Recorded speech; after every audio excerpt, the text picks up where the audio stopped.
భారతమాత ముద్దుబిడ్డ హిందూ హృదయ సామ్రాట్ ఛత్రపతి శివాజీ మహారాజ్ జయంతి సందర్భంగా నిజామాబాద్ అర్బన్ ఎమ్మెల్యే ధన్పాల్ సూర్యనారాయణ ఘన నివాళులు అర్పించారు. గుప్తా ఆదర్శ నగర్లో ఛత్రపతి శివాజీ జెండా ఆవిష్కరించి శోభయాత్ర ర్యాలీలో పాల్గొన్నారు. ఈ సందర్భంగా ఇందూరు అర్బన్ ఎమ్మెల్యే ధన్పాల్ సూర్యనారాయణ మాట్లాడుతూ హిందూ సనాతన ధర్మాన్ని కాపాడేందుకు భారత జాతిని సిద్ధం చేసిన మరాఠా యోధుడు మన నవ భారతానికి స్ఫూర్తి ప్రదాత అని కొనియాడారు. ఆ కాలంలో మన భారతదేశాన్ని పట్టి పీడిస్తున్న మొఘలులు, ఔరంగజేబు లాంటి వాళ్ళు హిందూ దేవాలయాలపైన, హిందూ ఆడబిడ్డలపైన దాడులు చేస్తుంటే హిందువులను బానిసలుగా చూస్తున్న తరుణంలో భారతమాత సంఖ్యలు తెరచడానికే షాహాజీ జీజియా భాయ్ దంపతులకు ఛత్రపతి శివాజీ మహారాజ్ జన్మించాడని వెల్లడించారు. శివాజీ 17 ఏళ్ల వయసు నుండే తన యుద్ధ నీతితో గేరిల్ల సైన్యాలను తయారు చేసుకుని తురుష్కులను, మొఘలులను తరిమికొట్టి వారి గుండెల్లో సింహ స్వప్నంలా నిద్రపోయిన యోధుడు అని పేర్కొన్నారు.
हिंदू हृदय सम्राट हिंदू सनातन धर्माన్ని ఎప్పుడైతే ప్రమాదం దిశకు ఆ దశ నుండి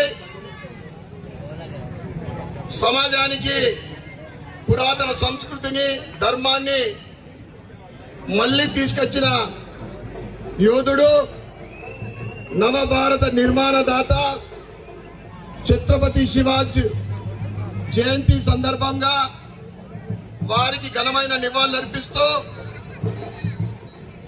ఇందూరు నగర ప్రజల నుండి తరపు నుండి మరియు జిల్లా ప్రజల నుండి మరియు రాష్ట్ర ప్రజల తరపు నుండి వారికి ఘనమైన నివాళులు మరియు ఇందూరు నగర ప్రజలందరికీ కూడా శుభాకాంక్షలు, శుభాభినందనలు. ఈ కార్యక్రమానికి అధ్యక్షత వహిస్తున్న మక్క ఆకుల లలిత గారికి మరియు మరాఠా సమాజ సభ్యులందరికీ, మా చోటుబాయికి, స్థానిక కార్పొరేటర్ నిత్యలత కృష్ణ గారికి మరియు కట్టర్ హిందూ ఆచరణ గారికి